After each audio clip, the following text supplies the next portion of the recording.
Welcome to episode number 176 of the Canadian Prepper Podcast. We are recording on September the 11th, 2022. My name is Eric, host of the show, based in Southern Ontario, hunter, target shooter, ham radio operator, and of course, computer geek. As a first responder, witnessed an over-reliance on emergency services during major events and started a small preparedness company to help people get better prepared for at least 72 hours, if not longer. I'm Alan. I'm a safety trainer, first responder, security expert, and overall safety nerd. Also not Ian. Are you sure? We haven't proved that yet. Are you sure? Nope. And I'm Jeff. I'm based in Central Ontario. I am a target shooter, ham radio operator, general overall handyman, and weather nerd. I'm Greg. I'm in Southeast Georgia, former U.S. Army infantryman and whiskey enthusiast.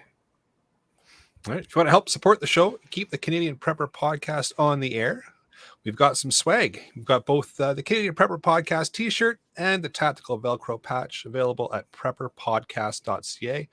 All proceeds help keep the lights on and the backup generator fueled. And if you are enjoying the show, please take a few minutes and like us on Facebook, submit a review on iTunes. Also, we want your feedback, good, bad, or even if there's just a topic you want us to cover, you can email us at feedback@prepperpodcast.ca or submit it in the Discord channel. So we've got some speedy content for you in this episode. Yes, the terrible jokes continue into episode 176. Yeah, that one was extra bad. We're going to start off with some recent news articles. Next, we'll update you on our personal preparedness since the last episode. Then we're going to get into the main topic of 20 minutes to get out. So let's move into the news, shall we? Not sure how I ended up first, but that's okay. Really interesting article. I found a few different sources on this. As I tend to do, I picked the most obnoxious one, and you went with Breitbart. And there's this big thing happening in Switzerland right now where they're threatening to jail people who are who use too much energy. So they're capping the interior heating limits to like 19 degrees Celsius, which is 66 and change Fahrenheit. Water will no longer be able to be heated above 60 Fahrenheit. A couple of other things there. And there are fines and jail time. What I found really interesting is that regardless of the source, all of the articles that talked about this particular story, all very specifically reference Switzerland as the home of the World Economic Forum. So I thought that was really interesting. That was like both kind of left and right wing publications all talked about that. That is interesting. So I don't know if everybody was just kind of copying and pasting from everywhere else, but it was. I found that to be specifically noteworthy. So yeah, great time to discuss having alternate heating methods. We've talked about that in a few episodes, things like wood and other off-grid kind of things that the government can't control. Yeah, we may have discussed it once or twice. Yep, once or twice. Well, I heard an article a couple of weeks ago, and I maybe should have looked into it a bit further. And I believe it was a smaller town in Northern California where you signed on to the power company or whatever, and that gave that, unless you opted out. So in the contract, it had an opt out instead of an opt in, where they could control your thermostat. And there was a whole bunch of people complaining because when it got super hot, they locked everybody's thermostat at 80 degrees and you couldn't turn it any colder. There were about 22,000 customers or something that got locked at 80 degrees. Because they opted in for a service, yeah. I'd still take 80 degrees over 110, but still. Yeah, it sucks. 110 is quite frequent here in Georgia, especially in the summer. We don't have winter. Yay. That'd be nice. You know, I've had just about enough of you, Greg. Y'all, ooh, look at me with my rotating gun collection. Look at me with my never gets cold. Look at me with all my whiskey and low taxes. And my fun-filled party that we're going to throw that everybody can come to. Yeah. Yeah, Hey, man. it actually it sucks. The humidity here is horrible. The bugs are horrible. It sucks. I do Yeah, not but like Georgia we at have all. the same thing here in Ontario, and then we also have -40 in the winter. We do. We do. See, I'm actually a lot better with the -40 than I am like the 110, 105, all that mess. I'll take the snow all day, every day. Oh yeah, I can bundle up and stay warm. I can only take off so much clothing and still be sweaty, which There's only so involves many that layers I energy. can take off before it becomes a felony. All Yeah. right. All right. So find us next on OnlyFans. Although I will say that that Eric here in the live chat makes a really valid point that you don't have to shovel humidity. This is true. Yeah, this is very true. Still not a fan. Not a fan of it. I'll take the snow all day. Oh man. So Anyways, I've fun topic. got a couple articles here. One of them is kind of falls in line with our podcast tonight. BC wildfires are leading to evacuation orders. So there's several wildfires going on in British Columbia. Specifically, let me find the article here again. There is one.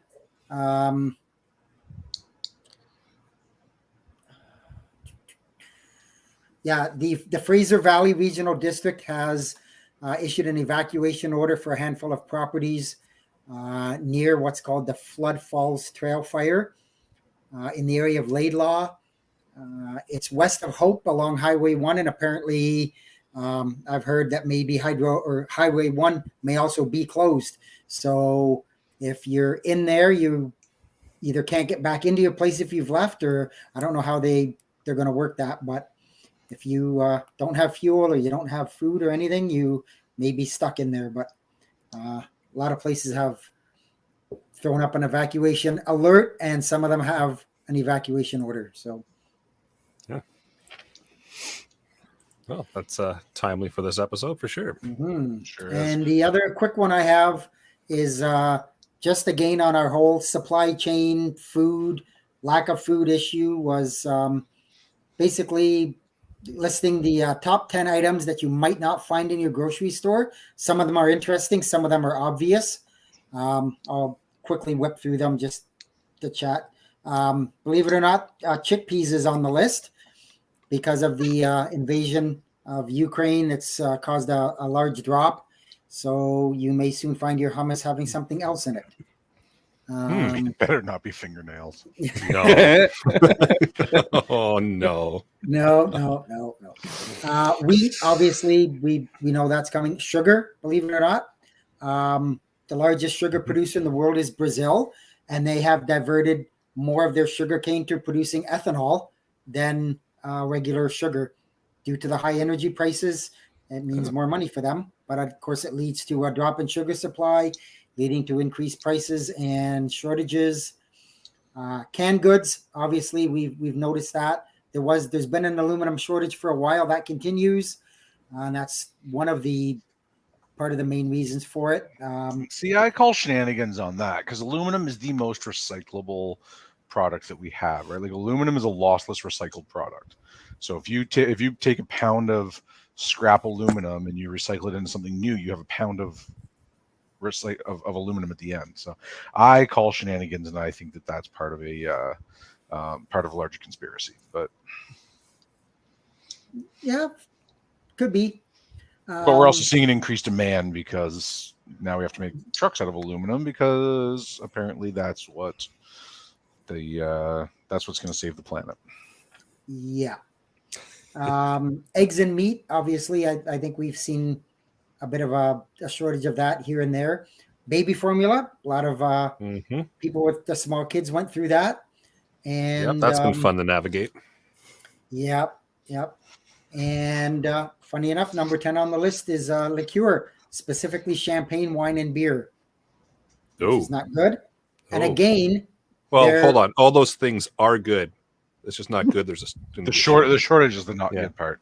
Right. Yeah, the Okay. Just wanted to shortages clarify again. that. They don't want any So confusion on again, that. they're blaming part of that on the shortage of aluminum cans. So are we seeing a pattern here? But Champagne anyways, and wine do not come in aluminum cans. Again, They do I not. declare shenanigans. Yep. There's going to be a lot of shenanigans this evening, isn't there? I'm 3 Yes. whiskeys deep. There will be. but the beer certainly does, and that's Mhm. a lot more of that drank than wine, I would believe. So, anyways, I'll leave it at that because Alan's just going to go on a rant if I keep going. So, end it there. Oh man. All right. Well, we should take a second and mention the fact that it is September the 11th today. So take a minute to remember those that lost their lives, and it's a pretty significant day. So I want to mention that. in the news, 343 firefighters, 20 Yep. police officers, 8 paramedics, EMTs, 2,997 citizens. Off the top of my head. Yep. That's a lot. So Mhm. just want to take a second to mention that and make sure everybody takes a minute out of their day to remember those and lost their lives. And we'll carry on with what we've done lately for preps. We'll start with Jeff. I only did my monthly generator tests. I didn't have much time this week between being down at my mom's for the long weekend and being out at the fish camp for several days. There wasn't much time to do anything, so I squeezed in my generator tests, and that was it. So clearly you had a little bit of alcohol and forgot about the ham radio test we did out at the fish camp, huh? You did that, and I'm going to let you take the credit for it. I'm not going to steal your thunder. Fair enough. Fair enough. After all the time we spent ribbing you about getting your license, you should be celebrating everything you do with your It's true. We ribbed you for quite a while.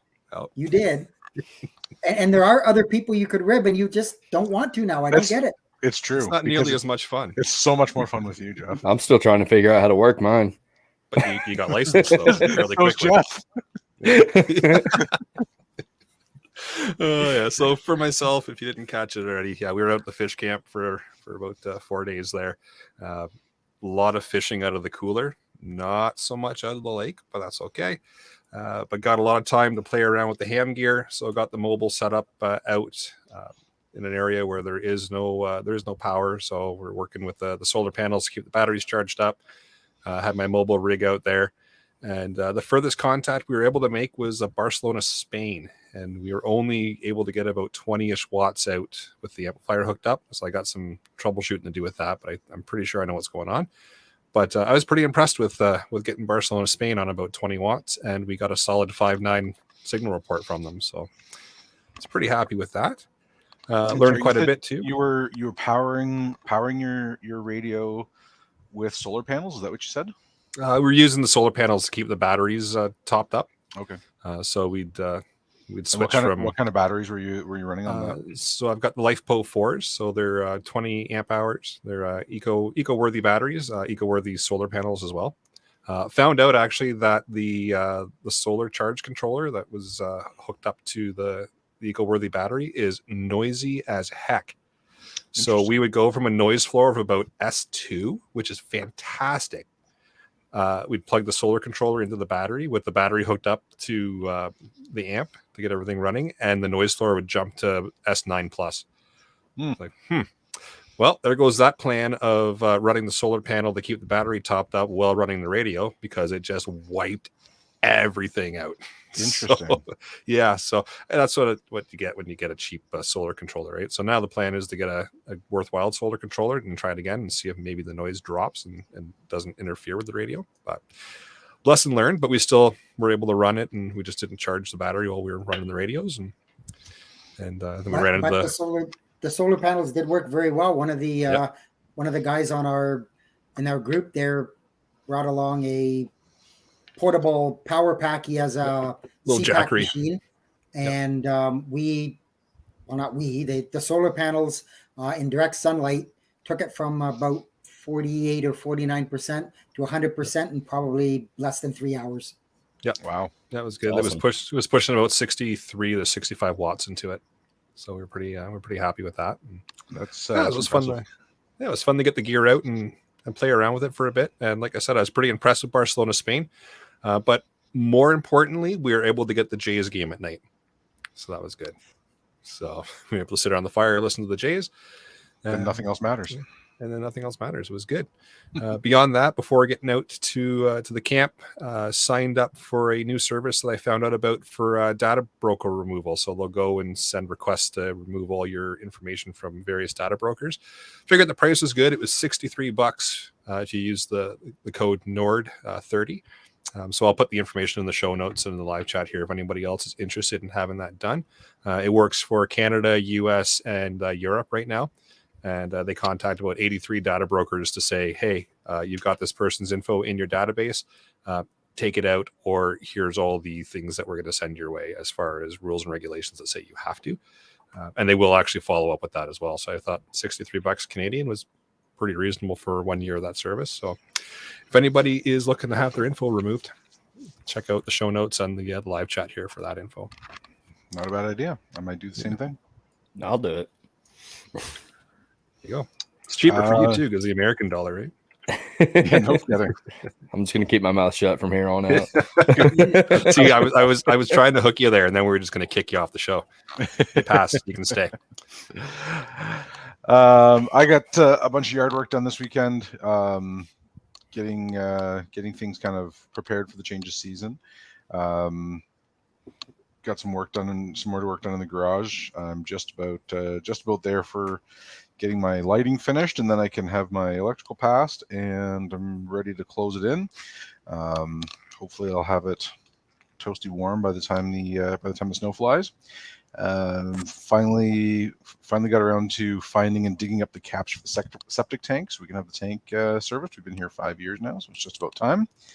So that was thanks to my father-in-law's metal detector that saved me a whole lot of digging and refilling holes in my in my yard.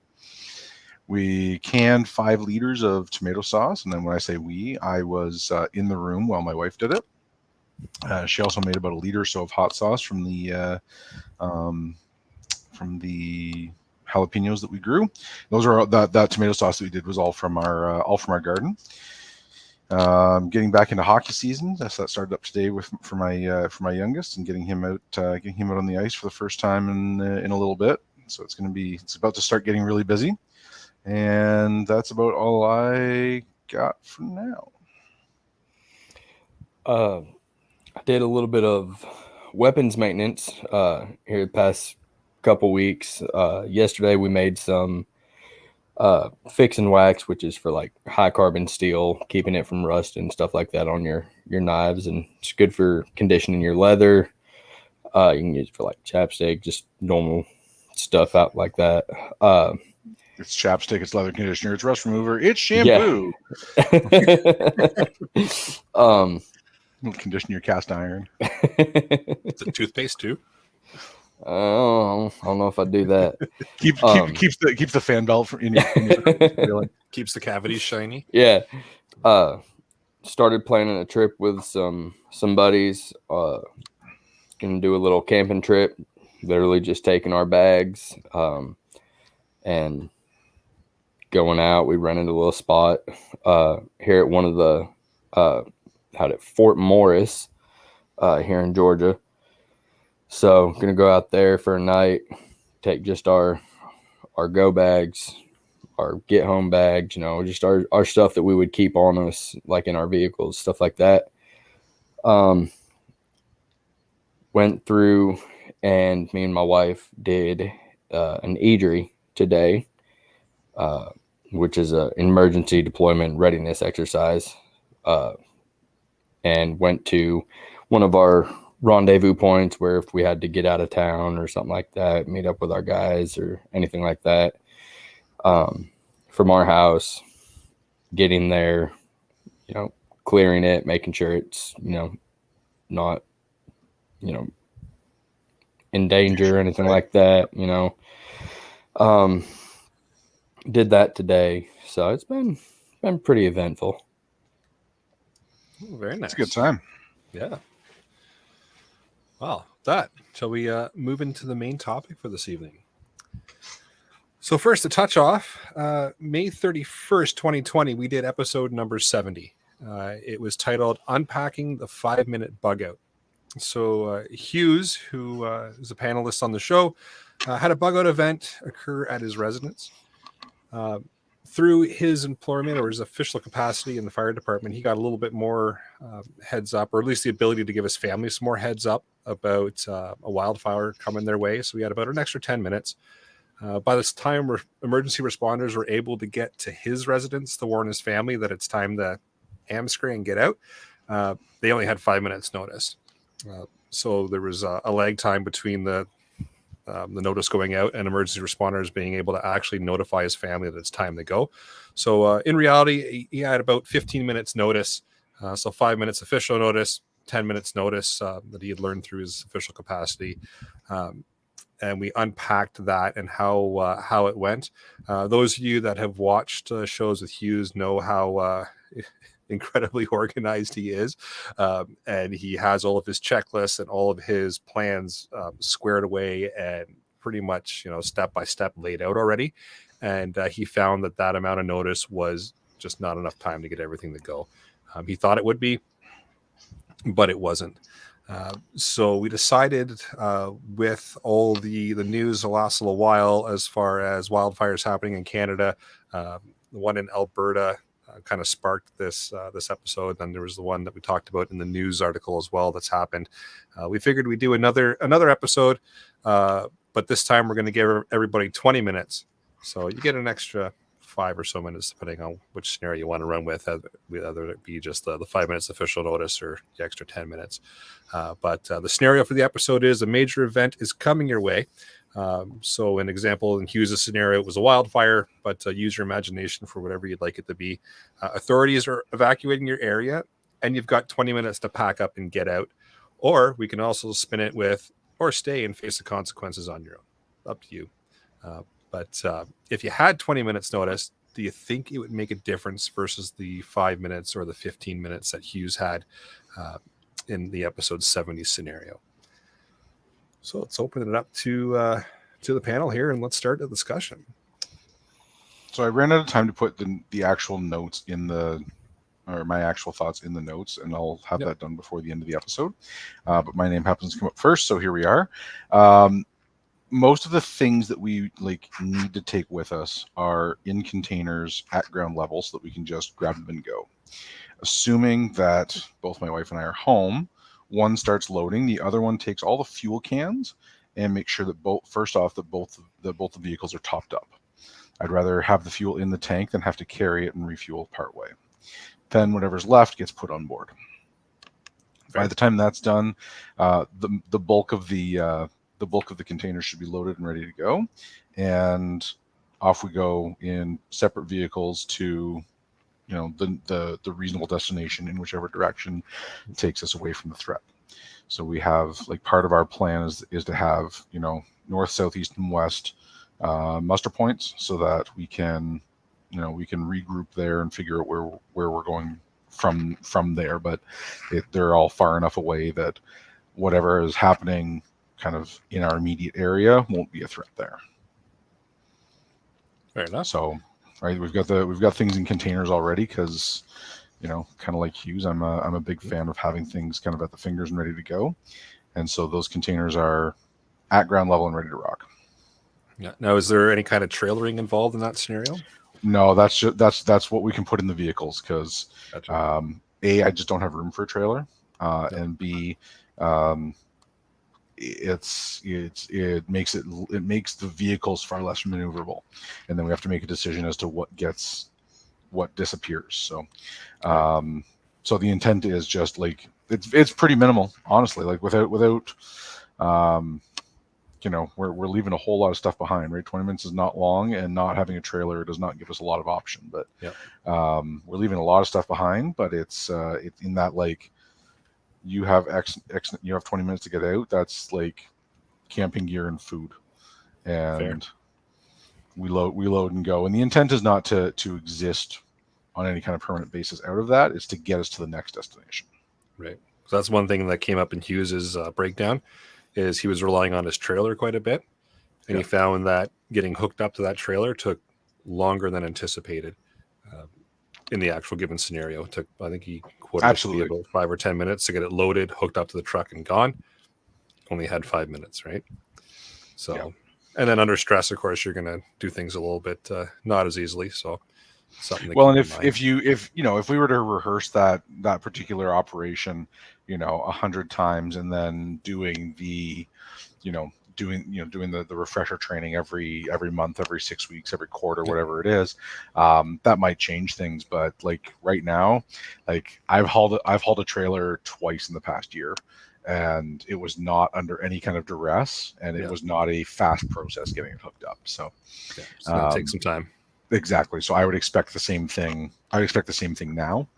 But that's and that's assuming it is that I have to leave. But that's right. The vehicles already have emergency kits in them, so that's a couple of changes of clothes. That's a little bit of food. That's the first aid supplies. The things we would bolster with are camping supplies and like all the non-perishables, and that stuff can be packed up and go pretty quick. Fair enough. And then, Freya brings up a good point in the live chat. Just mentioning that depends on what type of disaster is coming. 100%. That's totally going to change what your risk assessment is and how you're going to do things for sure. Yeah, and so like in this scenario, right? Assume that it's like a wildfire in Fort McMurray, right? That kind of concept where you just don't get a choice, right? Like you are not coming back to the home that you thought you had, and you simply have to get out. Yep. And Pat in the bunker in the live chat mentions that I'd probably need more like 10 minutes. Got 4 kids if I wanted to get everything I needed. So that's something else to factor in. If you're dealing with just adults, you're going to be able to get out a heck of a lot faster than if you're trying to wrangle some kids, because they're just not going to understand what's going on, and getting them into the car and getting them all loaded up and getting all their stuff as well, depending on their ages, is going to be tricky. And I would argue that that's a good excuse to have a bag for each of them, even in their room, right? Throw it under the bed, throw it in the closet, whatever, but there's always a bag for each of them ready to go. And then just in case I can grab the kid, I can grab the bag, and we can be down the stairs in 30 seconds, right? So 30 seconds times 4 is only 2 minutes, and you've got all 4 kids in a contained area, and they're ready to rock. Yeah, I think a lot of the time this kind of scenario, everybody focuses on bringing enough to get by for like months on end. It's just not going to happen. You're looking to get through, like you said, Al, in the next couple of days, maybe the next week tops. But the months on end scenario, you're not getting out in 20 minutes. No, absolutely not. And that's not happening. And that's the big thing. And I think we've been talking about this like over and over and over again. I know I've said it, I at least in episode 70. So at least since then, right? If you don't have some place to go, you're not surviving. You're not escaping. You're just prolonging the situation that you're in, right? So if you've got to have a place to go. You've got to have a bug out location.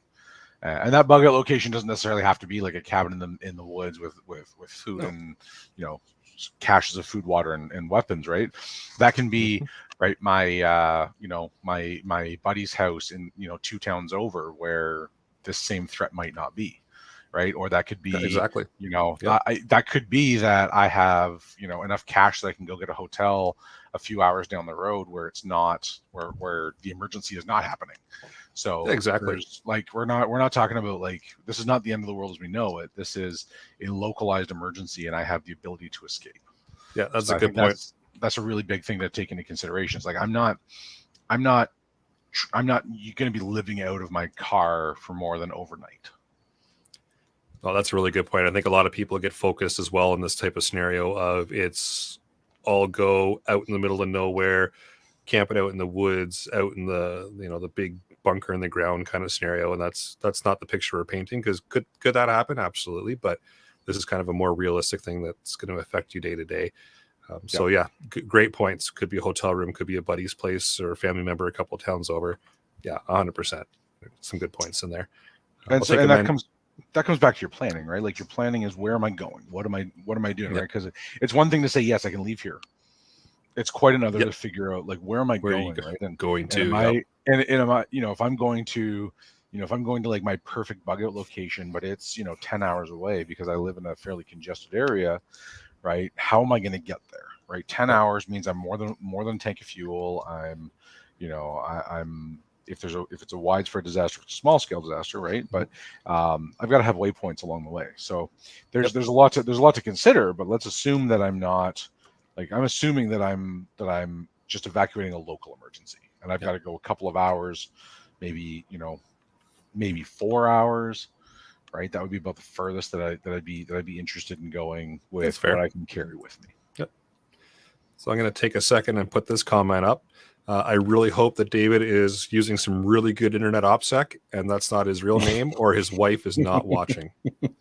So, Mrs. Sherwood, I would like to let you know that David doesn't want to bring you with him, and therefore, you should just make the plans to go without him. Pull a reverse card on him, and leave him behind. So I really hope he doesn't know Hillary Clinton. We'll never see him again. So those listening to the audio version of this show, David has written in the live chat, is bringing the wife mandatory. So again, I really hope you've got some good internet OPSEC going on here. That's not your real name. It's not mandatory, but the consequences are yours and yours alone to bear. So yes, exactly. We're not touching that question with a 10-foot pole. Yeah, we're not going to start talking about the insurance fraud. In my specific circumstance, that's a non-negotiable. My wife is coming with me. Yeah, mine as well. How you live your life is entirely up to you. Oh man. So I'll touch on quickly. There's a comment in there from Eric, the other Eric, basically saying in his area, the only thing that worries him is tornadoes. Maybe he has 1 to 2 minutes. My advice as a weather nerd is don't get in your vehicle and try and outrun a tornado. The chances of that happening are slim, and the chances of you dying are very high. Yes, you may have 1 or 2 minutes, and that's all you have. Get somewhere that's safe. Get in a basement, an interior room, whatever. Please don't get in your vehicle and try and outrun a tornado. It's that's not a bug out situation. Yep. That's a stay and play. Yeah, that's a get the low ground ASAP thing. Yep. And yes, that is a huge consideration, especially where you are. Up near base Borden there, but that's you're not outrunning that. Even if you have 2 minutes to evacuate, you're not going to outrun it. So just stay low, right? Yep. Get low. Have your basement stuff ready to rock, because you're not going anywhere. Well, Kyle in the live chat asks, how many CGN deals can you do in 20 minutes? I don't know. I'd ask Ian, but he's decided to completely ghost us. Yeah, Ian got locked up in doing other things, so he's not joining us tonight. The answer is somewhere between 1 and 45. The practical answer is enough to make it worthwhile. At least 3, so that you can say CGN 3 times, and maybe Ian will come back. Exactly, but you have to do it in a dark mirror. Yes, that's true. Yeah. Oh man. But yeah, so bringing us back around to the topic for this evening, as far as leaving or staying, given the given scenario, is anybody actually going to try and stay and battle it out, or are we all taken off? If we're using like the wildfire scenario, for example, that Hughes was unpacking in episode 70. If it's a wildfire, I'm getting out of Dodge. Mm-hmm. I'm not. If it's a wildfire, then my wife and my 2 dogs are going to leave. I'm going to have to go up the road and go to work, because I just started as a wildland firefighter. So I'm not going anywhere fast. And that's kind of the scenario Hughes was in too, because he's a firefighter. He said that a few times in the previous episodes, so we can say that here now. But that's something to keep in mind, especially most of us on the panel are in some type of emergency service, so most of us are going to be called out to that major event, and our families are going to be left behind, right? So they kind of fend for themselves. So that's something to keep in mind as well. If your particular profession is going to be one that has you called to deal with said emergency, get something in place for your family members that they can follow without you being there. Sometimes that's something that's overlooked and not thought of, right? But get something in place that they can follow easily, and make sure it's practiced as well, and get those rendezvous points kind of figured out, and how you're going to contact each other and confirm that everyone's okay.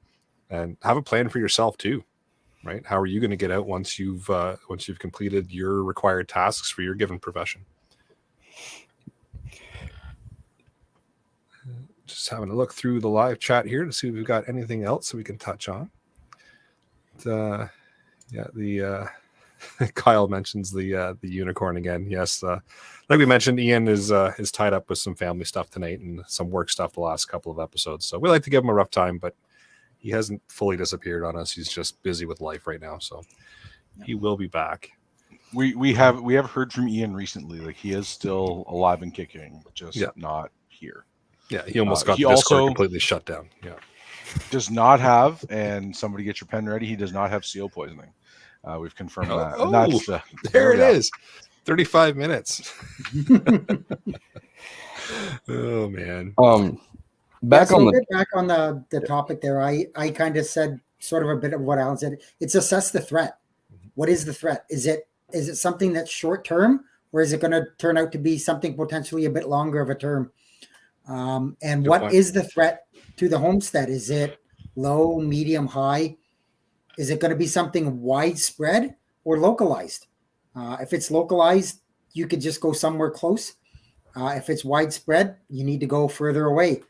And is your bug out location or your location of meeting people or anything like that, is it also in the affected area? And do you need to change that location? I don't have kids, so I guess that's a good thing, bad, whatever way you want to do it. I've just got basically, grab some food, some non-perishable stuff, water, or a device to purify your water, and weather-dependent clothing. And I'm going to caveat all of those by saying you should already have some of those already in your vehicle, at least I do, or already packed in your bug-out bag that it's just a grab and go. Yeah, I've got those plastic tubs, and I would just dump a bunch of canned food in that tub, throw it in the back of the truck, and I'm off. I always carry extra fuel in my vehicle anyways, but like Alan said, I would make sure that all my fuel cans are in there, and and just assess it as you go. Don't just take off and run. Know where you're going and why you're going there and what the situation is. So I mean, if you live, say, potentially in a floodplain, and this is the other thing is I would say this, most of these situations, so the wildfires, I'm thinking of flooding, that kind of stuff, is not going to be the huge scenario where it suddenly happens and you've got like 10 minutes to get out of Dodge. I would say that's the rare occurrence. It will happen, but for the most part, you're going to know it's coming if you're paying attention, and you should be paying attention. That's a really good point. What's going on around you, and if the weather forecast for the next 4 days is saying we're going to get torrential rain for the next 4 days, and then all of a sudden you get a flash flood and you go, oh, I didn't see that coming. Well, you should have maybe seen it coming, and you should have been prepared. So. No, that's a good point on just kind of keeping your eye on the weather, right? Knowing what's happening around you. Yeah, and also on the somebody was saying have different plans for different scenarios and know the plans well. That's kind of where the whole PACE plan came into play that we talked about a few episodes back. Your primary, your alternate, contingency, and emergency. So, emergency being your absolute worst case scenario. For me personally, if with me in a wildfire situation, obviously I'm gonna have to stay here. First thing I'm gonna do is my wife keeps her bag in her vehicle and I keep a bag in my vehicle. She's working on her ham radio license as well now. I just got my truck rig hooked up and everything, and I have crossband repeating. So if I'm in the woods, fighting a fire, I can actually key, like before I leave my truck, I'll put my radio on crossband repeating and then have my handheld because my distance on my handheld, an analog handheld, is not going to be, nearly as good as that, truck rig would be. So the crossband repeating, for people that don't know, will allow me to basically use a simplex, which is just a shorter distance, to talk to my truck, and then my truck will repeat that or send that to the repeater and giving me more distance, essentially. It's a very handy feature to have, especially in that scenario. Yeah. So something like that, my wife would load the car up with the 2 dogs. She would have one issue with one of our dogs because he's 70 pounds and he doesn't know how to jump. Ooh. At all. Yep. So, poor Sammy. But our communication would be ham radio, and depending on where it's coming from, where it's headed, would determine where she's going to go during our evacuation plan on that.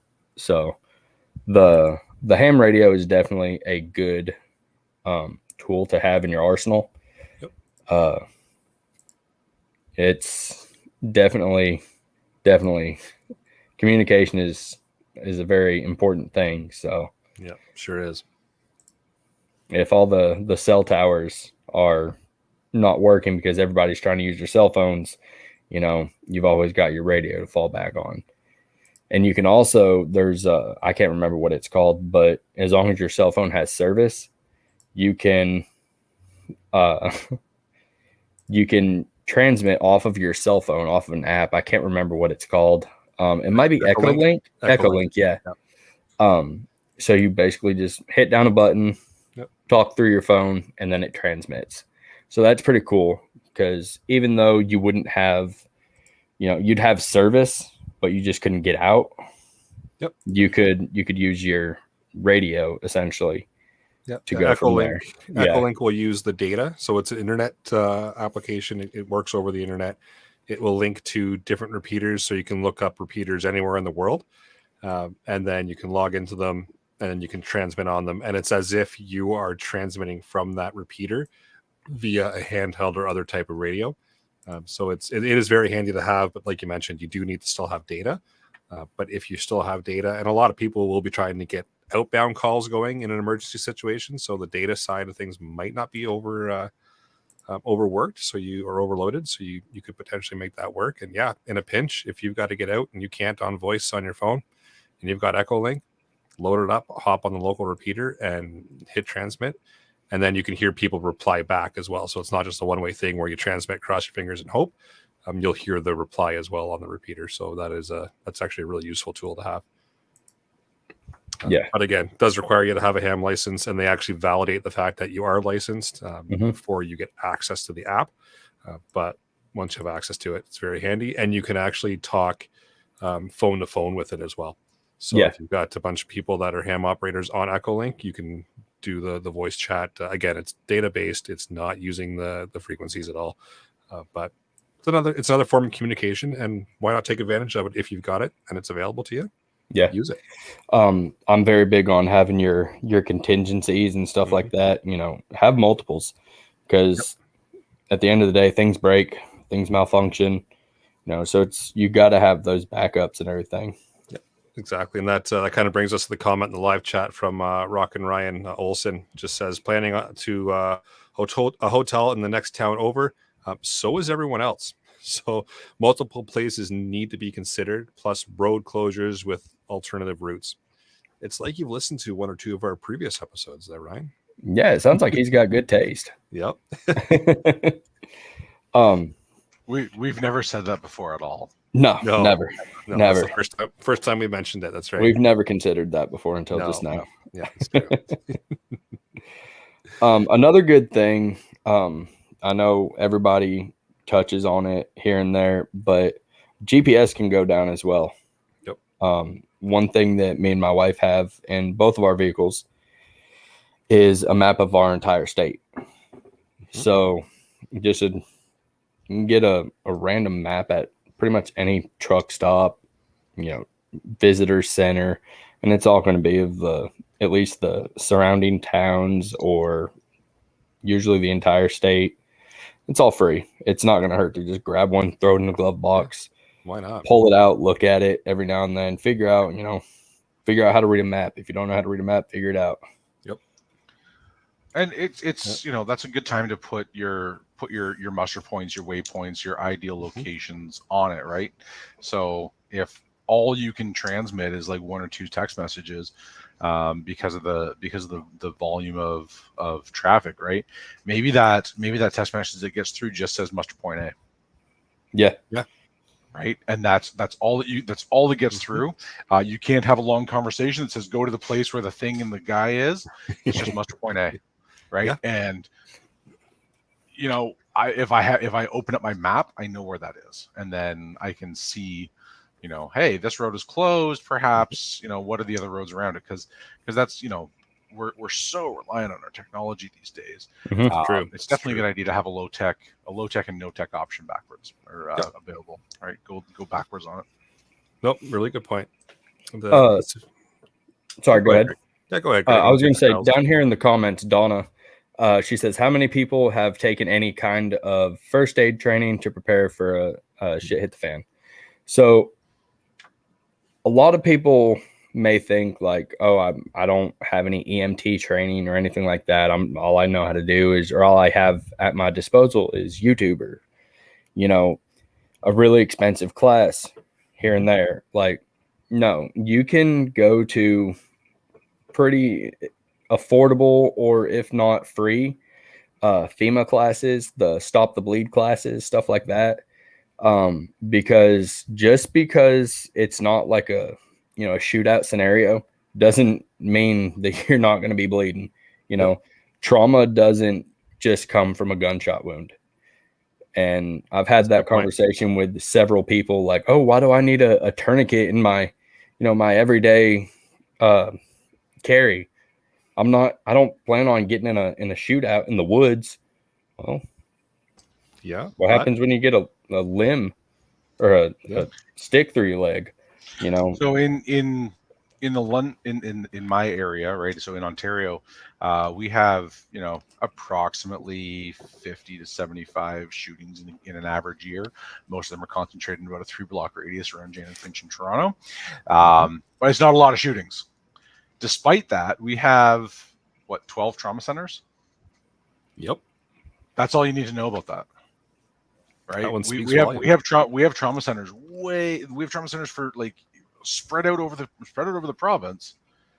Yep. Despite the fact that we don't have shootings, so shootings are not the risk. Right? Trauma happens from car crashes. Trauma happens from tripping, going up the stairs with a glass bottle in your hand. Right? Trauma happens for all kinds of reasons.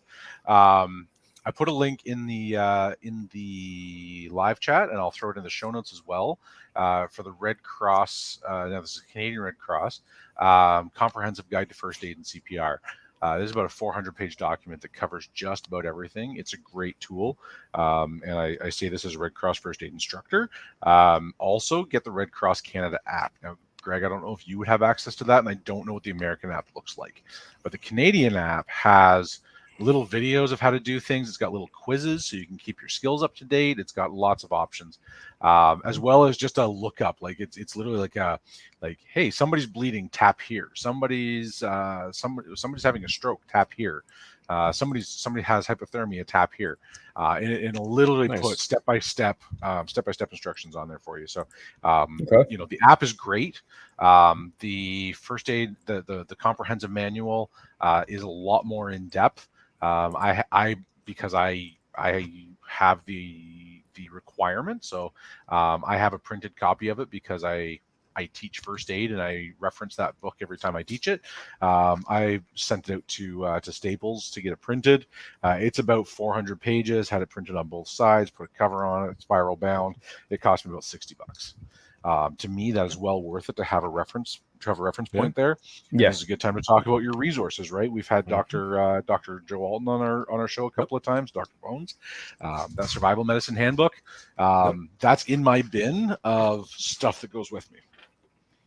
right? Good point. That's a 1,000-page manual of there's no doctor here. What do I need to do? Because Yeah. as was it Eric in the chat mentioned, right? Just because you have the idea of going to the next town over for a hotel, so does everybody else. Assume if this is a major disaster that hospitals are going to be overwhelmed and you can't even get there, let alone get treatment in any kind of reasonable time. So have something going on there. Also, there are quite literally millions of resources on YouTube. Stop the Bleed. Prep Medic is a good one, and we should probably reach out to him, see if he wants to come on the show. CTOMS, we've had them on the show. Yep. They've got an entire virtual training program. Yep. And if it's Right, still those are- active, we've got a code with them, CPP10, for a quick discount. So And like that type of training is not expensive, right? That's, you're spending maybe $50 to $100 at a time. A standard first aid course is about $120. If you're paying more than that, you're getting taken for a ride. Most Stop the Bleed courses are free. And if you're in Southwestern Ontario and you want to host a Stop the Bleed course and you can get at least 6 people, shoot me an email. I will run a course for free. I'll make that happen for you. CPR and Stop the Bleed will save most lives. The rest of it is pretty well common sense. What looks like it's wrong, and what should it look like when it's not wrong, and what can I do to bridge that gap? So there's lots of stuff there. The books are available, right? We've got if you go back into some of the show notes from previous episodes, especially where we've talked about medical things, there are all kinds of links in those notes, going all the way back about where to find those books. Darius makes a really good point here in the live chat, and he could have just come on the show if he was going to be this active. But end of semester, you go to the bookstores and they'll have the end of season, right? Especially if a new book is coming out, they'll have sales on the books that you might need to know. So there's lots and lots of options to have them, even if you don't keep the stuff keep the information up to date. Just having the reference available, right? Know where to find it in the book and have the information available to you. We'd love to think that doctors just know what to do in every situation. We just don't see them looking things up. They're just more subtle about it, right? They call it consultation time, right? Yep. So it's not expected to know what to do, but know where to find the information and have that available. So keep that off, those offline apps and books, plus the online apps. Right, Stop the Bleed has an app, right? How to do that. Red Cross has an app. I'm sure there are other organizations that have that information available.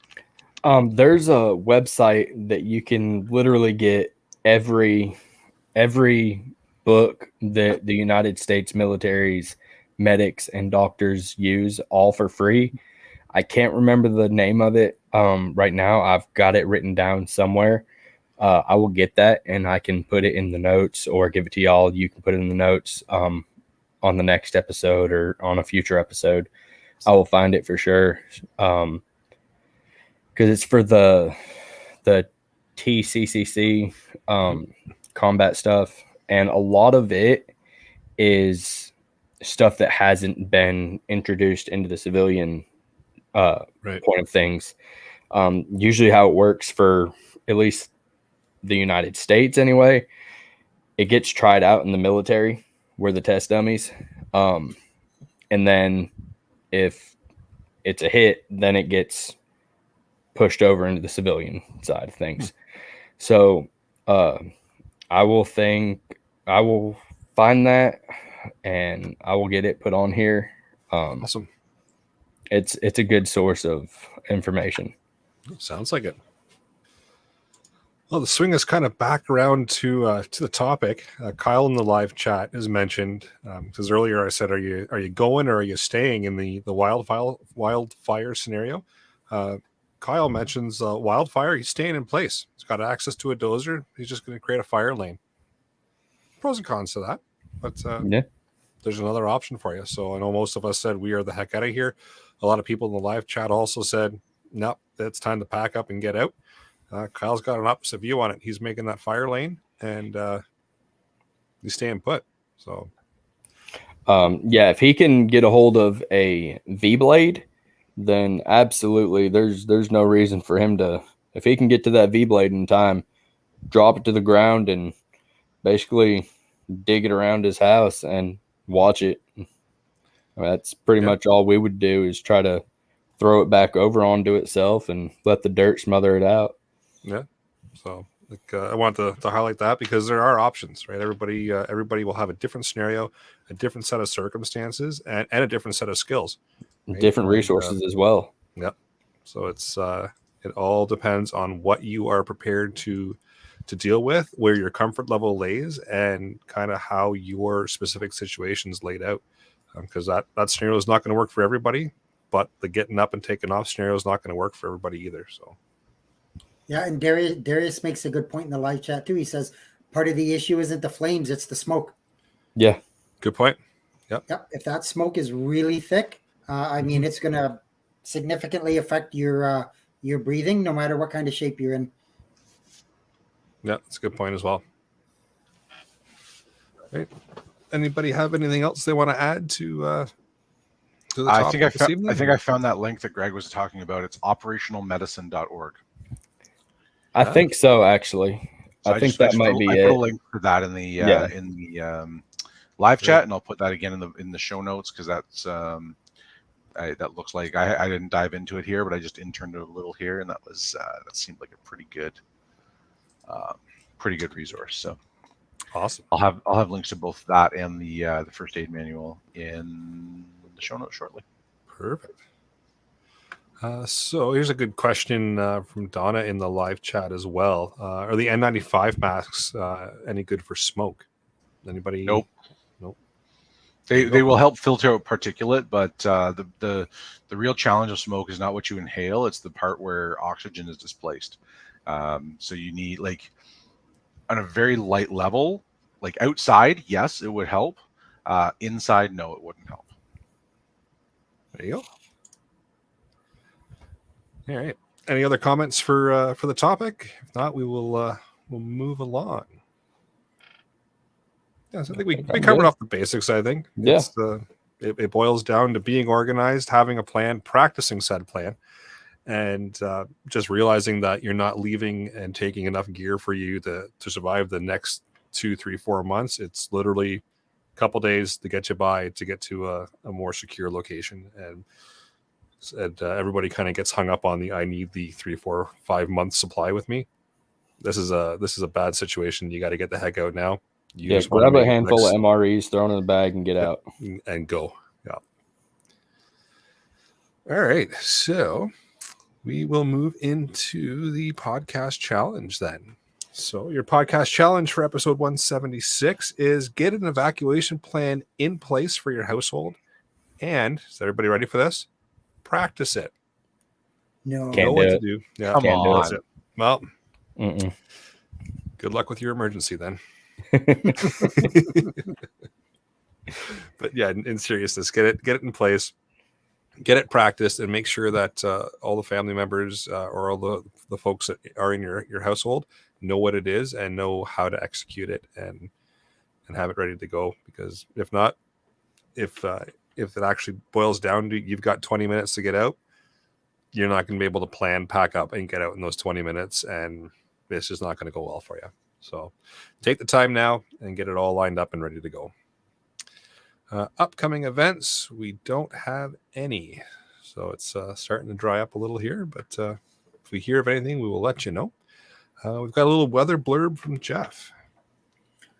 Yes. So hot, dry weather continues to dominate most of the West Coast, basically from California all the way up into BC. As I mentioned earlier, this has caused wildfires all up and down the coast from California to BC. I've got a link in there for a little article about that. On the good side to that, what causes issues is a rare tropical storm hit Southern California, but because of the amount of wildfires they had and that it stripped the ground of vegetation and trees and whatever, that it just led to flash flooding all over the place. So, I mean, you've got it good on one side. You finally got some rain, but it's it's led to some flash flooding. So good things come with bad. The Atlantic hurricane season is going to be much less active than normal. Up till a couple weeks ago, they were still insisting that and forecasting a higher than average hurricane season. Now they're admitting it does not appear that it's going to happen. That's good news from the perspective of property damage and all that kinds of stuff. Doesn't mean there's not going to be any storms, but it looks like they will be smaller and less frequent. Good to know. Deal of the week. So we've got Princess Auto's got a couple of deals I threw in the notes here. One is for an LED 40 lumen bulb shaped tent light. So it's got a little carabiner and you can hook it in your tent regularly on for $6. They've got them on sale for $4 right now. And they've got a 6-tray food dehydrator, regularly $200 on sale for $80. So those are in the show notes. I'll get them into the live chat as well. And we do have an email. Actually, before I do that, anybody have any shout outs? Nope. All right. So we've got an email from Jerry, and it reads, I really appreciate your podcast. I'm new to preparedness for things beyond seasonal occurrences, but I've become more serious about starting preparations for scenarios that would lead to more long-term survival situations. I'm looking to learn skills that would make me valuable to any group should the need arise. Things such as amateur radio, first aid, bushcraft. I would love any advice you guys can give about how to go about picking up these skills, as well as any others you would recommend. I know as far as amateur radio goes that you've talked about local clubs that can be found all over. Thanks for the great podcast. I enjoy learning everything I can through it. So, yeah, I'd say first off, go back over some of the episodes we've got here. We've touched on pretty much all of it. I know Alan would be happy to just completely nerd out on first aid all day, every day. If we do an episode every week on that, we would. But we've done a couple of really good episodes on first aid, amateur radio. We've done at least 3 or 4 now. I was just about to say, let's not lie, Eric. You would do a podcast all day, every day on amateur radio. Yep. You know what? I absolutely would. Yep. my advice to Jerry is come join us on the Discord channel, where you will learn about all of these things, have an opportunity to ask questions, and have probably 10 answers to every question that you ask, and some of them might be right. But that's honestly the resource there. We're almost 200 members strong there now, and it's 232. There's a lot of 232. So we're that up there. Community is growing every day. Somebody knows the answer to what you're asking or what you're not sure. Even of. with Ian trying to get us shut down, we're still growing. That's right. So we were 233, and then Ian opened his big mouth, and now we're at 232. Yeah, and on the radar. Yeah. But everything that you've asked, everything that you've mentioned in your email, we have a specific thread for it. So, and about 400 other things. So I would say that's the place to start, right? Learning through things as where do I start as a hobby? How do I make myself more valuable? What do I learn about first aid, right? All of those things, and just a massive amount of information about amateur radio as well. And I would say too, don't jump into all 3 all at once. A lot of people will do that. They'll say, I want to learn about all 3 of these things, and they'll jump into all 3 of them all at once. Focus on rate them in level of importance according to your situation and your scenario, and then focus on one at a time. Because and jumping I'll just throw into it out there, I agree with Eric, which doesn't happen all that often. I agree with Eric more so than you and me agree more than me and Ian. I'll just throw it out that first aid is probably more universal than radio or bushcraft. I was going to say that. I was just totally throwing it out there. Yeah, because you can't do amateur radio or bushcraft if you're dead. That's exactly right. And in terms of where to take training, check with your local hospital, like whatever your local trauma center is. A lot of them do stop the bleed. Like I know one of our local hospitals here does a monthly class, and it's just like it's a pre-register, but it's a drop-in. It's free. It's usually in the evening.